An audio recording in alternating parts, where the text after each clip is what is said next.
Bonjour à tous. Vous écoutez actuellement les prédications de l'Arche de l'Éternel à Anvers, Église de Dieu en Belgique. Nous espérons que cette parole vous bénira. Que Dieu vous bénisse.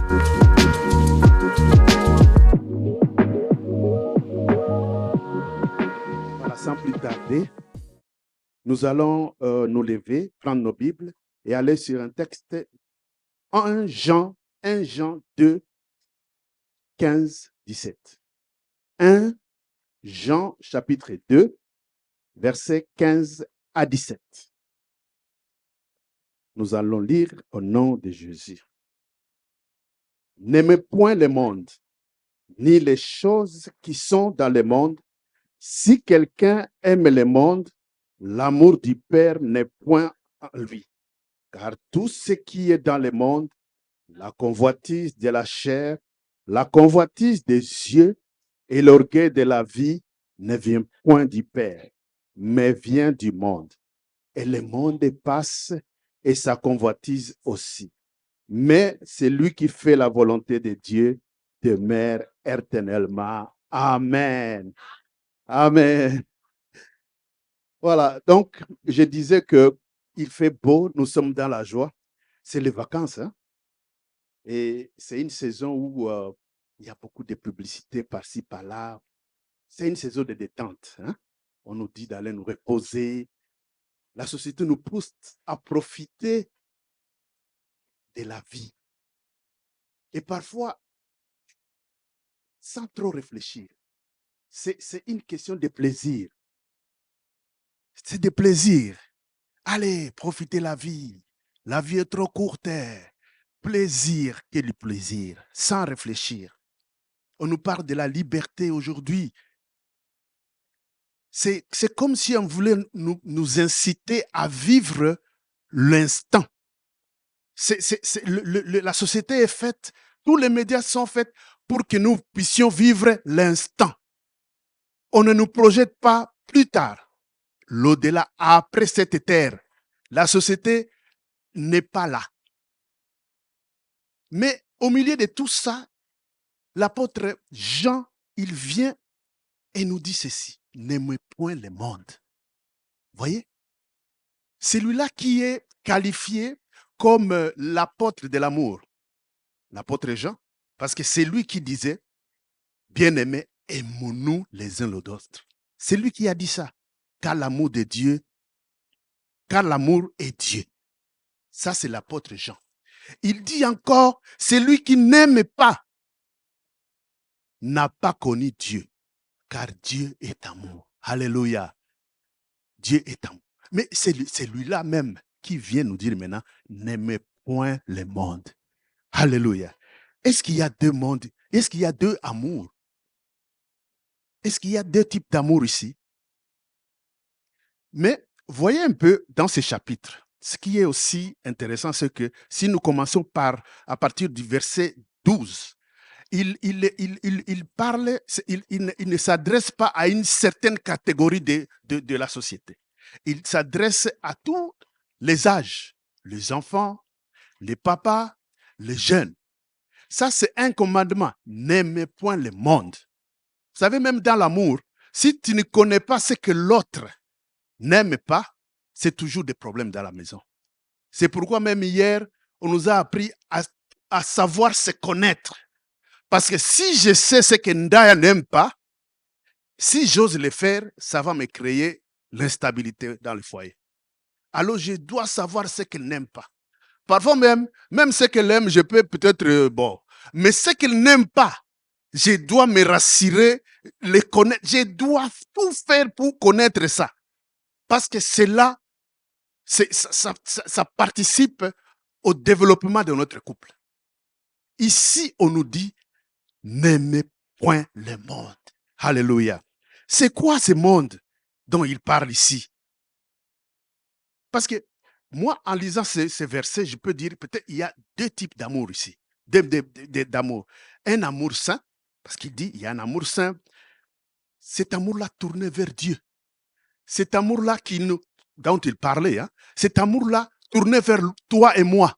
Cet amour qui nous appelle à nous aimer les uns les autres. Et ici, il est en train de parler de notre amour, un amour corrompu. C'est de cela qu'il parle ici. Et il nous dit, n'aimez point le monde. Cet amour dirigé sur soi-même, c'est-à-dire c'est le moi. Cet amour dirigé sur les choses passagères. Ici, Jean n'est pas entré, il ne s'oppose pas, il ne nous dit pas de fuir la joie, le plaisir de la vie. Non, pas du tout.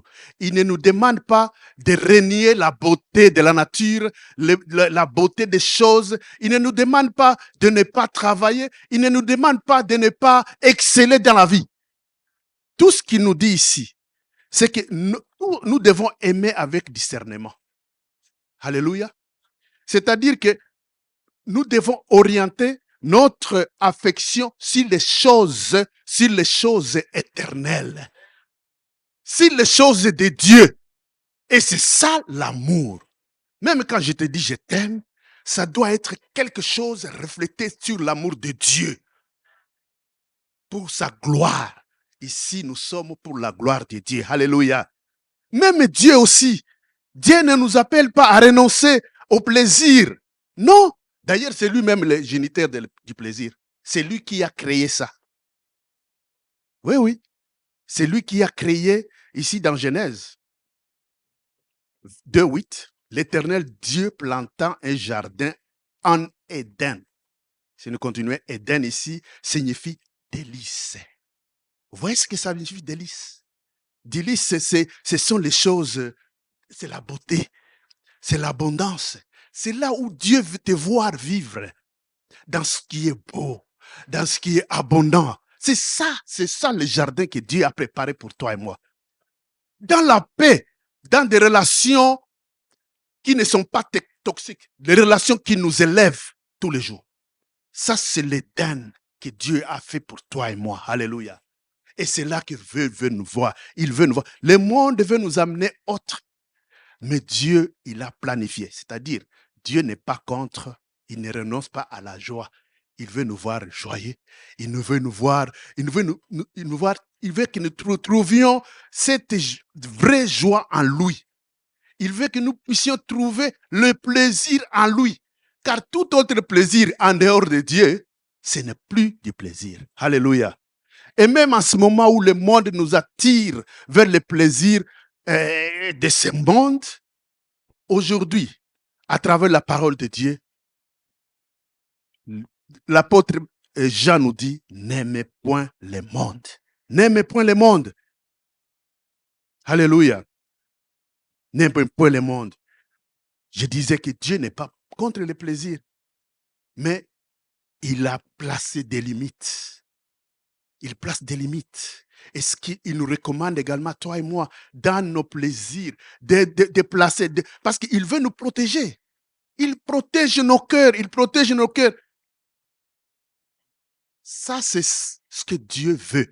Ce n'est pas juste ces plaisirs-là, débordants, qui ne glorifient pas le Seigneur, mais c'est un plaisir divin pour la gloire de Dieu. Comme maintenant, nous sommes là. Quand nous nous voyons, nous nous disons bonjour avec des baisers de joie, n'est-ce pas? On s'aime bien. Quand je regarde autour de moi, je te vois, je bénis le Seigneur. Alléluia. Quand hier nous avons célébré le mariage de notre fille ici, c'était une joie débordante pour la gloire de Dieu. Dieu veut nous voir comme ça tous les jours. C'est ça ce que Dieu, c'est ça le plaisir dont nous sommes appelés, nous, enfants de Dieu. Alléluia. Ce matin, à travers ce texte, je disais, il nous invite à méditer sur 4 points. Nous allons développer notre message sur les 4 points. Qu'est-ce que signifie le monde dans ce texte? Nous allons aussi parler sur pourquoi Dieu nous appelait à ne pas aimer ce monde. Et comment discerner si notre cœur y est attaché. Ça, ce sont les choses que nous allons développer. Et à la fin, nous verrons le vrai amour qui demeure, celui du Père. Nous allons développer parce que ce chapitre, il est très, ce verset est très, très riche. D'abord, je disais que Dans ces versets, je vais le relire s'il vous plaît, on dit ceci, n'aimez point le monde, ni les choses qui sont dans le monde.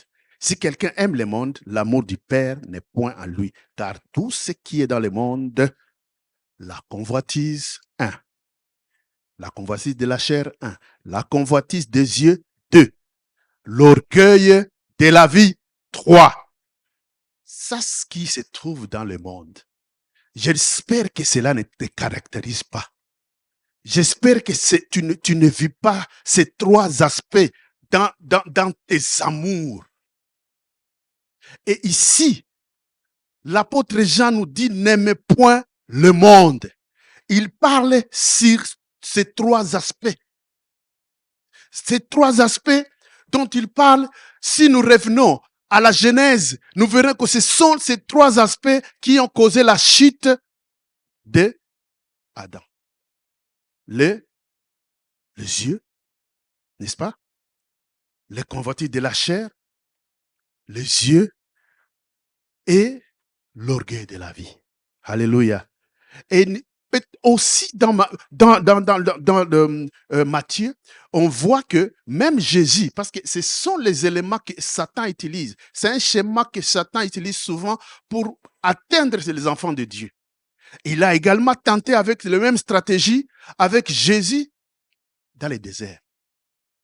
Il a exposé les 3 éléments, c'est-à-dire la convoitise de la chair, la convoitise des yeux et l'orgueil de la vie. Alléluia. Vous savez, la convoitise de la chair,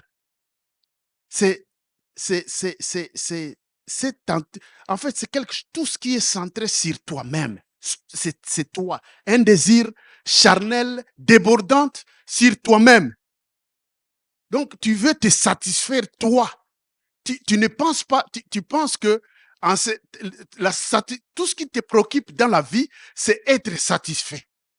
Tu ne penses jamais à ce qui pourrait satisfaire l'autre, ni à ce qui peut glorifier le nom de Dieu. Et c'est ce que Ève, dans le jardin, à ce moment-là, il voulait satisfaire ses besoins légitimes. Souvent, ce sont les besoins légitimes. Mais non contrôlés, ils peuvent nous mener à la chute. Alléluia. Alors, tout ce qui est attirance vers ce qui satisfait les plaisirs charnels, les plaisirs corporels, c'est de cela qu'il parle. C'est à ce moment-là que nous tombons souvent dans l'immoralité. Parce qu'on ne sait plus contrôler nos désirs corporels. Nous tombons facilement dans l'immoralité. Nous tombons dans les addictions. Les addictions, tu deviens alcoolique. Tu deviens tout ce qui ne glorifie pas le Seigneur. Ça, c'est le désir. Ça, c'est ce qu'on appelle la convoitise de la chair. Et ici, Jean nous interpelle vivement. J'ai dit que quand on te dit ne fais pas, alors il faut tenir ça au sérieux. Évitez la convoitise de la chair. Ou alors, n'aimez pas le monde, n'aimez pas la convoitise de la chair. La chair peut te mener à la mort. Alléluia. Ça peut te mener jusqu'à la mort. Évitez la convoitise des yeux. La convoitise des yeux. Si je dois rentrer d'abord en ce qui concerne la convoitise de la chair, j'aimerais quand même nous interpeller ici. Qu'est-ce qu'il faut faire pour vaincre cette convoitise de la chair? Qu'est-ce qu'il faut faire? La Bible est claire. C'est pourquoi je nous interpelle tout le temps. Lisons et méditons la parole de Dieu. Vous savez, dans cette vie, Satan a tellement de pièges que si nous ne sommes pas équipés, nous allons tomber. Nous allons tomber. Vous savez, cette attitude de centrer tout sur soi-même, c'est une attitude, c'est ce que le monde actuel nous incite à être. Tout le monde veut que c'est toi. Fais ça pour toi. Tu peux réussir. Tu te dis toi-même, je suis capable. Oui, c'est légitime. Mais tout cela sans Dieu, c'est nul. Alléluia. Nous ne pouvons pas dépendre sur nous-mêmes. Nous devons nous accrocher à lui. Nous sommes des êtres qui dépendons de notre Père. À aucun moment de nos vies, nous devons nous séparer de notre Dieu. Alléluia. C'est cette convoitise de la chair qui nous pousse parfois à nous éloigner de Dieu. Nous pensons que nous pouvons réussir seuls. Et pourtant, toutes ces convoitises de la chair, ça nous amène à une mort spirituelle. Alléluia. Alors je disais que pour vaincre ça, nous devons marcher selon l'esprit. Marcher selon l'esprit. Nous avons eu ce thème il y a quelques mois ici. Marcher selon l'esprit. Hier, papa nous a dit sur le renouvellement de notre intelligence. Oui, nous devons renouveler notre jeu par la parole de Dieu. C'est à travers la parole de Dieu. Ce que tu mets dedans, ça te nettoie et ça te transforme tous les jours. C'est ce que je disais. Si tu sais que je suis un enfant de Dieu et que tu le mets en toi, tu l'appliques dans ta vie, eh bien, tu vivras comme un enfant de Dieu. Alléluia. Alléluia. La Bible nous dit de renouveler notre intelligence par la parole de Dieu. Nous devons également fuir les occasions. Il y a certaines occasions qui peuvent te mener à la chute. Il y en a plusieurs. Et toi, tu penses que tu es si fort et que tu peux résister. Non. Il y a certains endroits où tu ne dois pas aller. Un enfant de Dieu, il y a certains endroits, quoique légitime, tu ne dois pas aller. Tout simplement pour te protéger. Alléluia. Oui, nous devons rester saints. Nous devons rester saints. Nous devons demeurer dans la prière. Oui. Et surtout, remplir nos cœurs, ton cœur, les remplir des choses, de la parole, les choses célestes. C'est ce qui doit être notre préoccupation de tous les jours. Alléluia. Si nous voulons vaincre vraiment la convoitise de la chair, voilà ce que nous devons être. Remplir notre intelligence, nous nourrir de la parole de Dieu de tous les jours. Tous les jours. Éviter de nous mettre dans des situations qui peuvent nous éloigner de la gloire de Dieu. Alléluia. Je disais même la convoitise des yeux. C'est aussi ce désir. On a dit ici, je reviens sur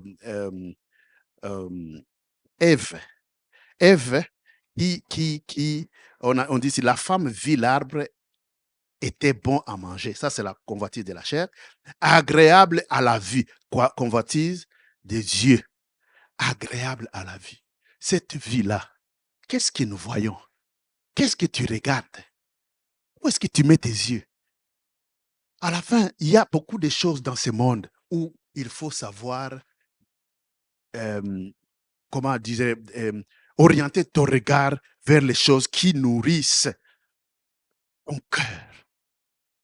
Vous voyez, j'étais en train de réfléchir à l'époque, quand les télévisions, on était encore petits, et je me rappelle de ma maman, à chaque fois qu'il y avait des émissions bizarres à la télé, des danses compliquées, et elle criait vite.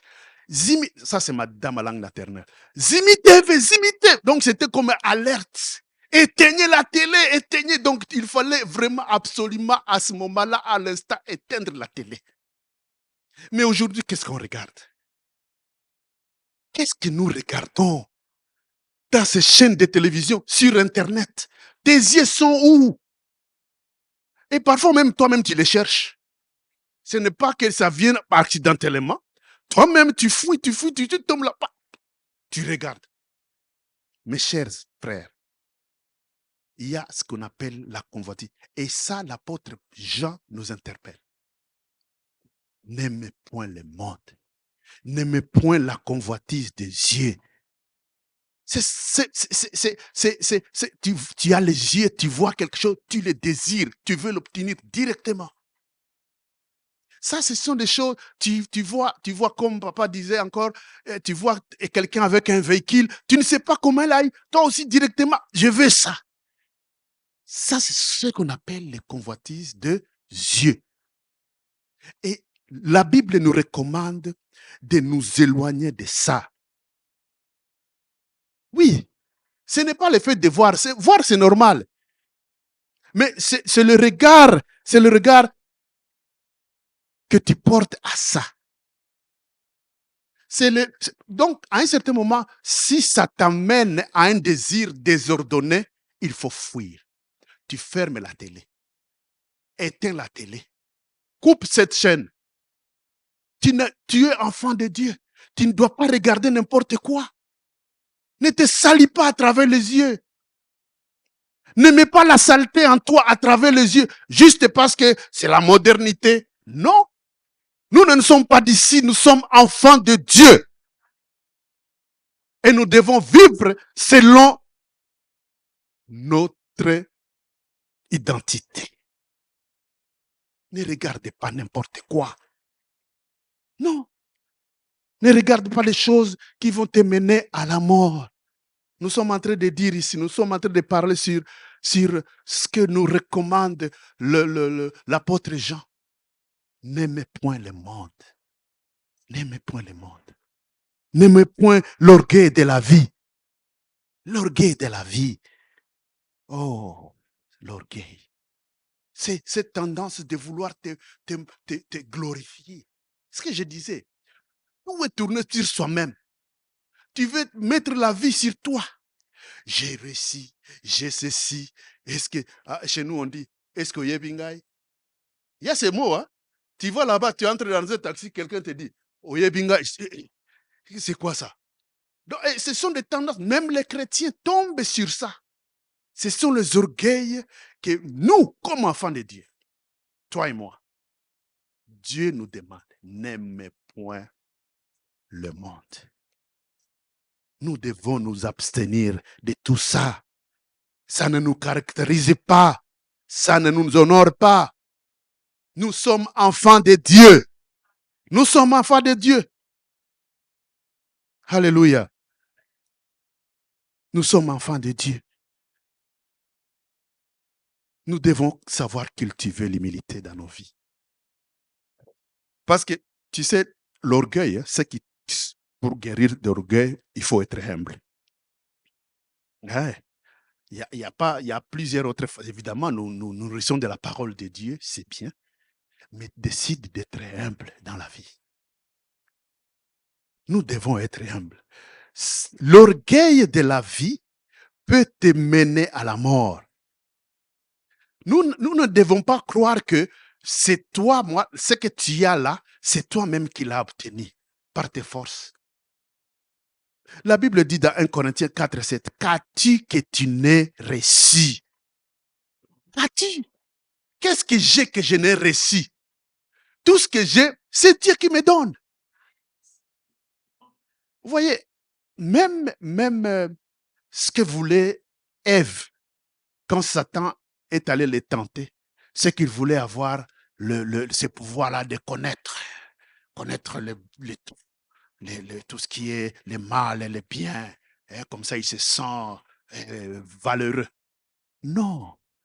Tout ce que nous avons, tout, au T-O-I-T, tout vient de Dieu. Tout vient de Dieu. Ce n'est pas par rapport à ce que tu as, par rapport à ce que tu es, mais c'est plutôt par rapport à ce que Dieu te donne, parce que c'est lui le maître. Il faut mettre tout ce qui est gloire en lui, pas en soi-même. Alors, je veux juste rapidement revenir en arrière pour dire seulement, ce monde dont il parle ici, ce monde dont Jean parle ici, c'est ce monde centré sur soi. C'est ce monde centré sur soi. C'est ce monde en dehors de Dieu. C'est ce monde qui te pousse à aller loin, à vouloir faire tes propres désirs, à vouloir t'élever toi et ne pas élever le Seigneur. C'est ce monde-là dont il parle. Mais nous sommes enfants de Dieu. Alléluia. Nous sommes enfants de Dieu. Et tout ce que nous ferons, nous le ferons pour la gloire de Dieu. Alléluia. Seule la gloire de Dieu. Même dans notre fraternité, c'est pour la gloire de Dieu. dans tout ce que nous avons, tout ce que Dieu nous donne, c'est pour la gloire de Dieu. Alléluia. C'est ça le monde que Dieu veut. Il veut que nous soyons, qu'il soit présent, qu'il soit le Père, qu'il demeure Père de nos vies, tous les jours. Alléluia. Alléluia. N'aimez point le monde. N'aimez point le monde. Et ce passage continue. Il dit ceci. Pourquoi ne pas aimer le monde? C'est cette passage qui dit, parce que c'est incompatible avec l'amour du Père. Ici, si quelqu'un aime le monde, le contraire, et l'amour du Père n'est point en lui. Vous voyez? Qui veut que l'amour du Père soit en lui?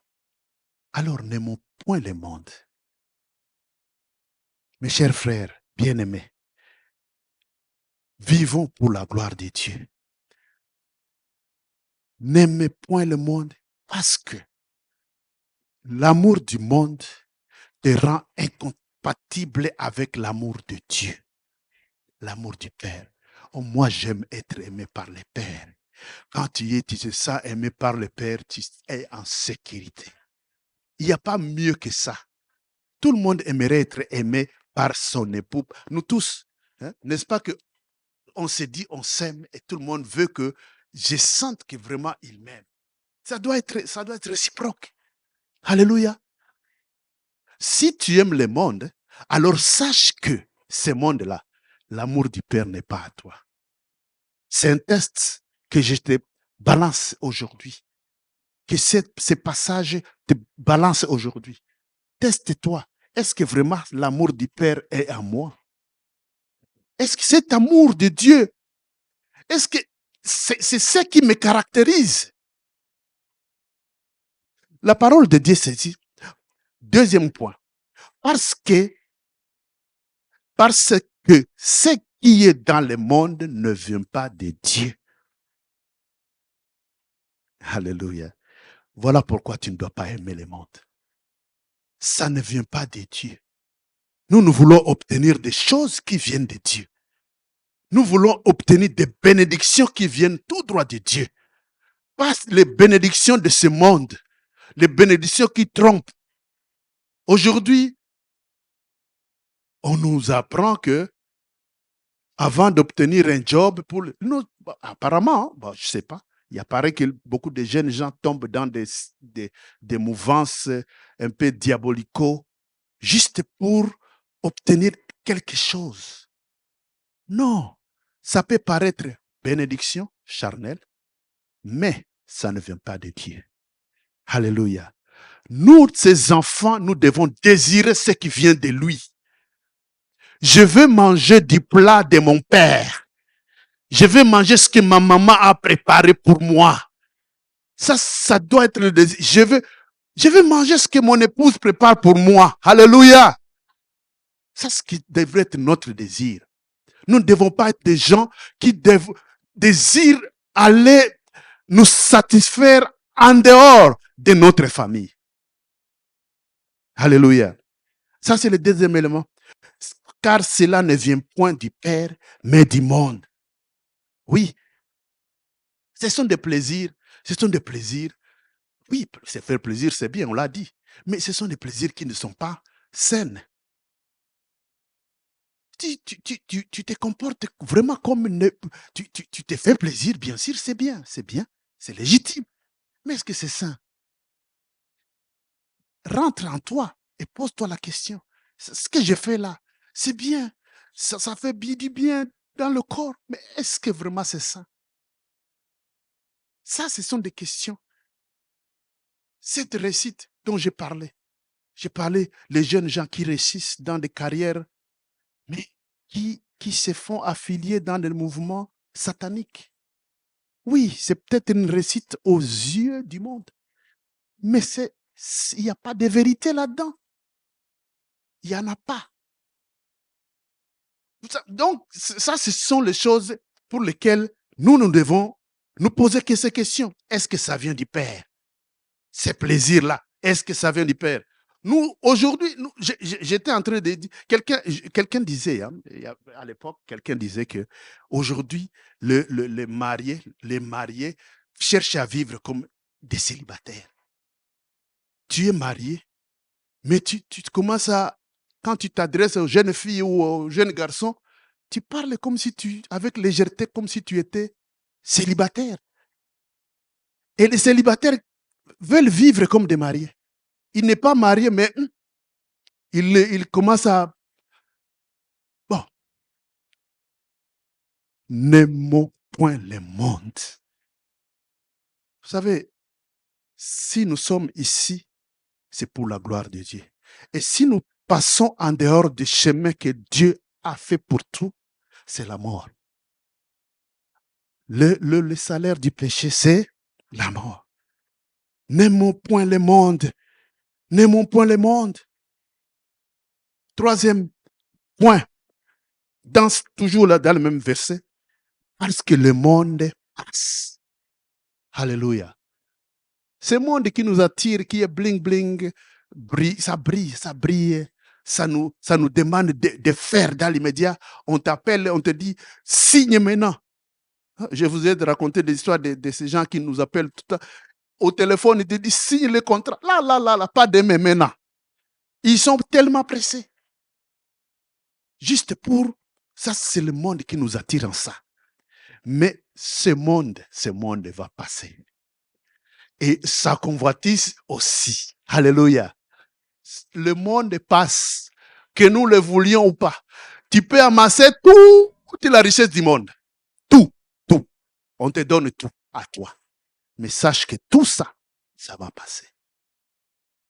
Ce qui reste, c'est ce que tu reçois de Dieu. Et cela reste pour l'éternité. Alléluia. N'aimons point le monde. N'aimez point le monde, bien-aimé. Oui, le monde aujourd'hui, ça glorifie les temporaires. C'est tout ce que nous voyons à la télé, tout ce qui est temporaire. Et puis, aujourd'hui, il te propose ceci. Hein? Demain, il te propose autre chose. Tu ne sais même plus, au moment où il y a iPhone 16, tu viens d'acheter, il y a déjà 17. Et on te dit, achète 17. Ça, c'est le monde. Et tout ça, c'est passager. Tout ça, ça passe. Et parfois même, ce qui est à la mode aujourd'hui, là, demain, ça devient ridicule. Tu auras peut-être honte même de le mettre. Et pourtant, tu étais le premier sur les shops à aller acheter ça à 5 heures du matin. Oui, je sais, nous avons des jeunes. Hein? Moi, je me rappelle, il y a des moments où je me suis réveillé à 5 heures pour aller acheter des chaussures. Parce qu'il fallait absolument ce jour-là, absolument que je... Ça, ce sont des plaisirs de ce monde. Et après, on les jette. Ce n'est plus des modes. Ça devient démodé.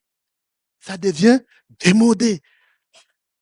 Mais, si tu fais la volonté de Dieu, alléluia, c'est que si tu fais ce que Dieu veut dans ta vie, cela demeure libella na libella pour l'éternité. Alléluia. N'aimez point le monde, bien-aimé. Nous sommes les enfants de Dieu, appelés à vivre selon notre identité des enfants de Dieu. Nous ne voyons pas seulement ce que le trompe-œil nous fait montrer, nous voyons avec l'œil spirituel, nous voyons les choses, oh alléluia, les choses que le Seigneur a préparées pour toi et moi. Alléluia. C'est ce qui doit nous caractériser. Nous n'allons pas nous contacter de ces plaisirs charnels de ce monde. Mais par contre, nous allons nous battre. Nous allons faire un effort pour vivre le plaisir que Dieu nous réserve. Parce qu'il nous réserve ces plaisirs. C'est ce qu'il veut pour nous. C'est ce qu'il veut dans ta vie. C'est ce qu'il veut dans ma vie. Il veut nous voir toujours heureux. Il veut nous voir dans la joie. Il veut nous voir relaxés. Il n'aime pas nous voir dans le stress inutile. Il veut nous voir vivre le plaisir, son plaisir à lui. Ça, c'est ce que Dieu veut. N'aimez point le monde. N'aimez point les convoitises de ce monde, les convoitises des yeux, les convoitises de la chair, l'orgueil de la vie. Évitons tout ça. Marchons selon l'esprit. Disciplinez nos corps. Vous savez, il y a Job. Hein? Job, à un certain moment, Job, il a dit ceci. Il a dit, j'ai fait pacte avec mes yeux. C'est ce que je disais là, avec ma maman. Donc, nous devons, dans ce monde, faire pacte avec certaines choses de nos vies. Tu dis à tes yeux, tu ne verras plus ça. Les pornos, les choses que tout ça, jamais mes yeux ne verront ça. Ça, c'est un pacte. Job, il l'a fait. Il a fait un pacte. Il dit, j'ai fait pacte avec mes yeux. Est-ce qu'aujourd'hui, tu peux faire pacte avec tes yeux? Tu peux faire pacte avec tes mouvements, tes comportements. Où est-ce que tu vas? Qu'est-ce que tu fais? Alléluia. Nous devons nous discipliner. Ce sont des mots peut-être un peu, mais c'est profond.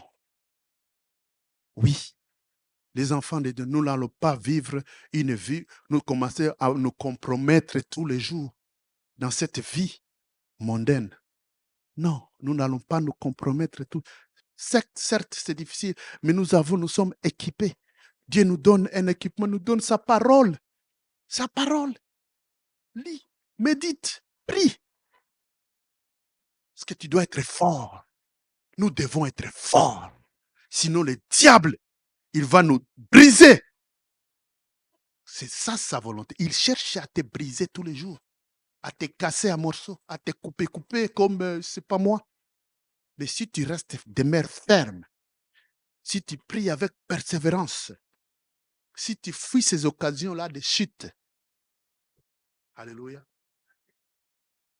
tu vas rester vainqueur. Parce que ce que Dieu nous veut dans nos vies, il veut que nous restions vainqueurs. Alléluia. Oui, aujourd'hui, le Seigneur nous appelle tout simplement à faire un choix. Oui, c'est un choix ici. Nous sommes en train de parler de cet amour impur et de l'amour pur. Il nous appelle à aimer ce monde. Soit tu aimes ce monde, soit, je dis, soit tu aimes ce monde et tu passes avec lui. Parce que ce monde passera. Alléluia. Tu passes avec lui. Ou tu aimes Dieu et tu demeures avec lui. Le choix est le tien. Ça, c'est le choix de chacun d'entre nous. Indépendamment que tu sois jeune, vieux, enfant. Nous sommes tous enfants de Dieu. C'est un message adressé à une famille, son église. Parce que nous sommes une famille. Hein? Oui, c'est pourquoi il cite un peu, il dit les petits, les papas, ça nous compose tous. Et c'est un message pour nous, église de Dieu, église de l'Arche. Notre église que j'aime. Alléluia. Nous devons rester fermes. Nous devons avoir notre pied dans le royaume de Dieu. On ne va pas avoir un pied ici et ici. Non. Rejeter ce que Dieu rejette. Accroche-toi à ce que Dieu veut sur lequel tu t'accroches. Accroche-nous à la parole de Dieu. Alléluia. Le monde passe et sa convoitise aussi. Mais celui qui fait la volonté de Dieu demeure éternellement. Alléluia. C'est pourquoi je nous interpelle. Même en cette période où le temps est beau, où les choses semblent être bling-bling, nous devons refuser l'amour du monde. C'est un refus catégorique. On ne va pas marchander avec ça. Nous disons non à l'amour du monde. Voilà, nous allons dire non à tout ce qui passe. Tout ce qui passe n'est pas, ça ne nous caractérise pas, nous les enfants de Dieu. Nous sommes appelés à être éternels comme Dieu. Tel il est, tel nous sommes. Nous ne pouvons pas n'est pas être... Si nous sommes de lui, nous devons être comme lui. Nous devons être comme lui. Alléluia. Nous devons être comme lui. Nous devons choisir cette vie éternelle, c'est ce que j'ai dit. Parce qu'il est éternel, tout simplement. Amen. Amen. Alors, je voulais poser quelques questions. Qu'est-ce qui t'influence? Qu'est-ce qui t'influence? Est-ce que tu es capable de renoncer à ces petites choses que tu trouves légitimes pour Dieu? Est-ce que vraiment tu es capable? Ça, ce sont des questions que toi-même, tu vas réfléchir. Et par rapport à ça, si tu sens vraiment qu'à un certain moment, tu commençais à chavirer vers l'autre côté, ou alors tu ne sais plus où tu es exactement, la grâce, elle est encore là aujourd'hui. Oui, nous avons un Dieu miséricordieux. Il est tellement bon que il suffit d'élever ta main et faire un cri à lui. Dis, Seigneur, par ta grâce, aie pitié de moi. Et il va nous pardonner. Alléluia. Il est là à notre écoute. Ça, c'est le Père que nous avons. Très aimable. Il veut t'amener dans sa gloire. Dans sa gloire. Pas dans la perdition. Dans sa gloire. Si tu es là, et si tu sens vraiment que tu as besoin de cette prière-là, tu vas te lever et nous allons prier. Alléluia.